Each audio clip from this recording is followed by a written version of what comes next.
কি বলুন তো স্যার, ওই এতদিন সবাই গণবিবাহ দেখেছে, এবার গণ জামাই ষষ্ঠী দেখতে পাবে। That's a good idea. আর শুধু তাই না, তার সাথে হবে ম্যাঙ্গো ফেস্টিভ্যাল। এই যেমন ধরুন শিমুলপুরের অনেকের বাড়িতেই আমের গাছ আছে, আবার অনেকে আমের ব্যবসা করে, আশেপাশের এলাকার লোকজনও তাই। তাই সবাই যদি সেই আমগুলো নিয়ে আসে আর এখানে একটা মেলা মতো হয়, ধরুন কেনা বেচা হবে, তাতে শিমুলপুরের আর্থিক লাভও হবে, আর আমরা বিজ্ঞাপনও দেবো যাতে বাইরে থেকে বিজনেসম্যানরা আসে। সেই সব তো বুঝলাম, কিন্তু এত কিছুর মধ্যে তুমি আমটাকে কেন বাঁচলে?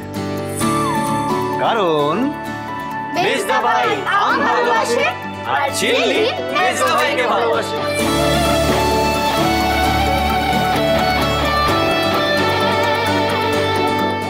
Good morning mister Singha Roy. Good morning. Good morning.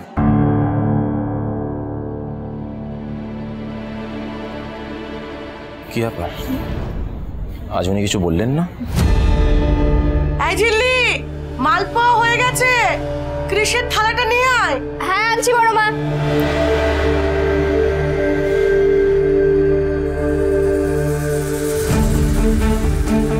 এখনো তার মানে চিন্তা করছেন?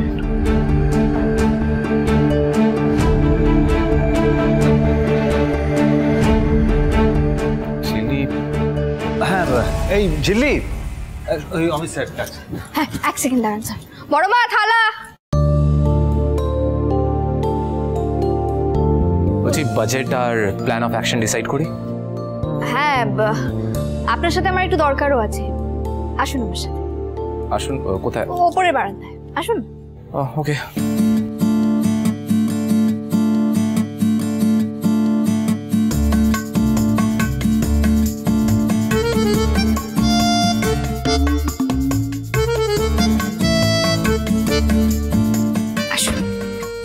হ্যাঁ বলো, কি বলবে? না আসলে আমি না, আপনাকে আপনাকে রিঙ্কি কিছু বলতে চায়।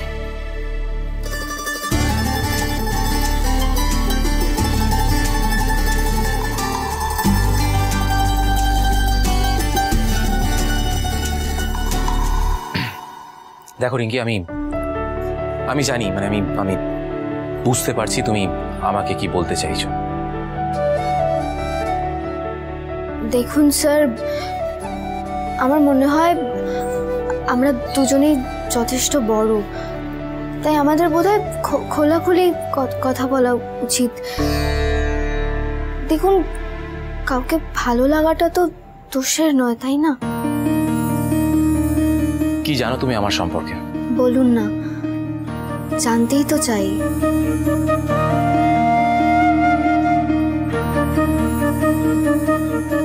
দেখো রিঙ্কি, আমার বাবা আর্মিতে ছিলেন। আমি যখন খুব ছোট তখন আমার বাবা শহীদ হয়ে যান। তখন থেকে আমার মায়ের হেলথ কন্ডিশন ভালো নেই। আমার মায়ের যাবতীয় দায়িত্ব আমার ওপর। তোমার আমাকে ভালো লেগে কি লাভ বলো? আমার এই অবস্থায় আমি নিজের পরিবারে আর কাউকে জুড়তে চাই না। তুমি তেঁতুল পাতা সোম থেকে রবি প্রতিদিন সন্ধ্যে ৬টায় স্টার জলসায় ও জিও হটস্টারে।